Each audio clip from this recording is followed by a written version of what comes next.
अगर आप गर्मी की छुट्टियों में कहीं घूमने का प्लान बना रहे हैं या फिर टी टाइम स्नैक्स हो या फिर कोई स्पेशल मेहमान आ रहे हो, छोटी मोटी भूख हो, तो आप इस स्नैक्स की रेसिपी को ट्राई करें। हेल्दी के साथ साथ बहुत ही ज़्यादा टेस्टी भी होता है और बहुत ही यूनिक तरीके का ये स्नैक्स है जिसे बनाना काफ़ी आसान है। तो चलिए बनाना शुरू करते हैं स्नैक्स की रेसिपी। तो सबसे पहले मैंने यहाँ पे 1 कप मूंग दाल लिया है। मूंग दाल को अब बहुत अच्छी तरह से धो लेंगे ताकि इसके अंदर का जो भी डस्ट वगैरह है, पाउडर वगैरह है, वो सब कुछ निकल जाए। तो मूंग दाल को मैंने यहाँ पे धो लिया है, साफ पानी डाल के छोड़ दिया है। ढक कर के छोड़ देंगे आधे से 1 घंटे के लिए।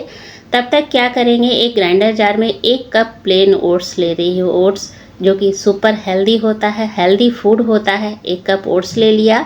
अब 1 कप यहाँ पे बारीक वाली सूजी ले रही हूँ। आप मोटी भी ले सकते हो क्योंकि पाउडर तो वो भी बन जाएगा आसानी से। तो यहाँ पे देखिए, ओट्स और सूजी हमने दोनों को पाउडर बना लिया है। एकदम फाइन पाउडर तो नहीं रहता है ये, एकदम हल्का सा दरदरा रहता है, भुरभुरा रहता है। अब बड़े से मिक्सिंग बाउल में इसे हम डाल देंगे। अब इधर क्या है, दाल जो है एकदम अच्छी तरह से फूल गया है। तो थोड़ा सा उंगली से, नाखूनों से इस तरह से दबा के देखेंगे तो दाल जो है वो टूट रहा है, तो दाल फूल गया है। अब ग्राइंडर जार में दाल को डाल देंगे। यहाँ पे ध्यान देने वाली बात ये है कि आपको यहाँ पे दाल पीसने में पानी का इस्तेमाल नहीं करना है। पानी अगर आपने 1 चम्मच भी डाल दिया तो आगे परेशानी होगी। पल्स मोड पे ऑन ऑफ करते हुए आप इसका एकदम फाइन पेस्ट बना सकते हैं। तो ये देखिए, मैंने पल्स मोड पे 3-4 बार चलाया, उसके बाद फिर चला लिया, तो दाल एकदम फाइन पाउडर बन गया है। पाउडर नहीं, पेस्ट बन गया है। तो अब हम इसे साइड करेंगे। अब चलिए यहाँ पे अब कुछ मसाले मिला लेते हैं। तो 1 टीस्पून मैंने यहाँ पे चिली फ्लेक्स, 1 टीस्पून जीरा और 1 टीस्पून मैंने यहाँ पे अजवाइन लिया है। हाथों से क्रश करके डाल देंगे। अजवाइन को इस तरह से क्रश करके डालने से फ्लेवर भी आता है और डाइजेशन में भी हेल्प होता है। अब यहाँ पे मैंने 20 से 25 काली मिर्च ताज़ा कूट करके लिया है, ज़रूर डालिएगा काली मिर्च। 1 टीस्पून मैंने चाट मसाला डाला है। ½ टीस्पून मैंने यहाँ पे काला नमक लिया है। स्वाद अनुसार सफ़ेद नमक ले लेंगे। देखिए, चाट मसाला भी नमकीन होता है, काला नमक भी नमक होता है।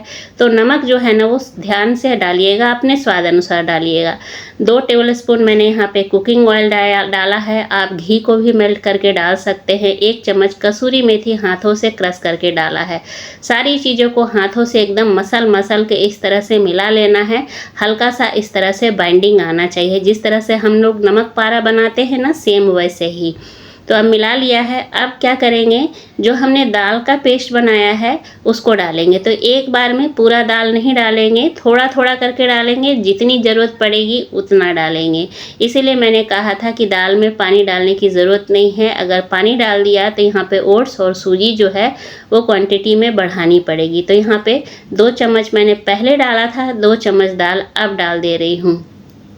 थोड़ा थोड़ा करके दाल डालेंगे। जब ज़रूरत लगेगी कि हमारा जो मिश्रण है वो सूखा लग रहा है तभी दाल डालेंगे। तो अच्छी तरह से हाथों से मसल के हमें डो के फॉर्म में चेंज करना है। और यहाँ पे 1 चम्मच पानी की भी ज़रूरत नहीं पड़ती है। जब ये डो के फॉर्म में चेंज हो जाए तो 2 से 3 मिनट तक अच्छी तरह से इसे और मसल लीजिए। तो यहाँ पे मसल लिया है मैंने, ये तैयार है। सूजी है तो फूलने के लिए 10 मिनट के लिए छोड़ देंगे। तो यहाँ पे जो मैंने 1 कप दाल लिया था ना, उसमें 1 चम्मच जो पेस्ट है वो बच गया है। तो इसका यूज़ किसी भी चीज़ में कर लिया जाएगा। 10 मिनट के लिए मैंने डो को छोड़ा था। आप देख पा रहे होंगे सूजी जो है बहुत अच्छी तरह से फूल गया है, एकदम टाइट हो गया है। तो अब यहाँ पे थोड़ा सा पोर्शन लेंगे और हाथों से इस तरह से दबाते हुए चिकना करेंगे और फिर सर्कल का शेप दे देंगे।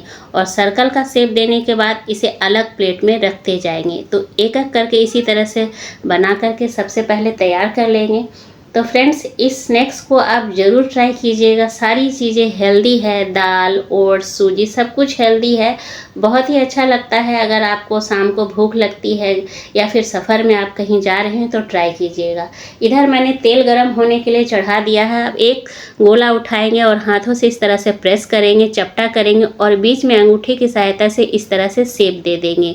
इस तरह से चपटा इसलिए करेंगे ताकि अंदर तक जो है ना वो अच्छी तरह से पक जाए।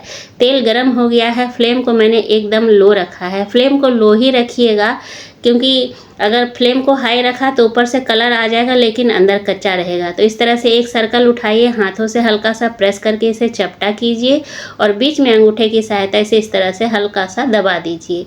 तो ये शेप भी देखने में सुंदर लगता है, बाकी खाने में तो ये हेल्दी और टेस्टी दोनों है। तो एक एक करके डालते जाएंगे। फ्लेम को लो रखेंगे, ध्यान रखेंगे इस बात का कि फ्लेम को लो रखते हुए दोनों साइड से हमें पहले सेक लेना है, पका लेना है। उसके बाद फ्लेम को हाई करके इसमें कलर लाना है। तो यहाँ पे लो फ्लेम पे मैंने 2 से 3 मिनट के लिए छोड़ा था। अब पलट दे रही हूँ। पलटने के बाद दूसरे साइड भी 2 से 3 मिनट तक के लिए इसे पहले सेक लेंगे, मतलब पका लेंगे। उसके बाद फ्लेम को हाई करके इसमें कलर ला देंगे। तो ये देखिए अच्छा सा सुनहरा कलर आ गया है, यानी कि एक बैच हमारा जो है ना स्नैक्स का बनके तैयार हो गया है। और इसे अब हम इस तरह से बड़ी छन्नी में निकाल लेंगे ताकि जो भी एक्स्ट्रा ऑयल हो वो कढ़ाई में ही गिर जाए। ट्राई करके अपना फीडबैक मुझे ज़रूर दीजिएगा। बहुत ही हेल्दी है, टेस्टी है। मेरे बच्चों को तो ये बहुत पसंद आया। तो यहाँ पे एक बैच फ्राई हो गया है। अब सेकंड बैच भी जब फ्राई करेंगे तो तेल के टेम्परेचर को पहले डाउन कर लेंगे, फिर ही डालेंगे। तो सेकंड बैच भी इस तरह से फ्राई हो गया है। बाकी सभी इसी तरह से फ्राई कर लेंगे। तो ये देखिए कलर कितना सुंदर आया है। और इसे अब मैं तोड़ के दिखाती हूँ। एकदम ये भुरभुरा, अंदर से एकदम मसालों की वजह से चटपटा होता है, हल्का सा तीखापन भी होता है काली मिर्च की वजह से। चाट मसाला भी हमने डाला है, बहुत सारे मसाले डाले हैं। तो बहुत ही टेस्टी सा स्नैक्स है, ट्राई कीजिएगा। बहुत ही यूनिक स्नैक्स है। तो उम्मीद करती हूँ आज की ये जो रेसिपी है आप सभी को पसंद आई होगी। तो पसंद आई है तो प्लीज़ लाइक कीजिएगा, फैमिली फ्रेंड में शेयर भी कर दीजिएगा। चैनल पर अगर आप नए हैं तो प्लीज़ मेरे चैनल को सपोर्ट कीजिए, सब्सक्राइब कीजिए। मिलती हूँ अगले रेसिपी में, तब तक के लिए टेक केयर, बाय बाय।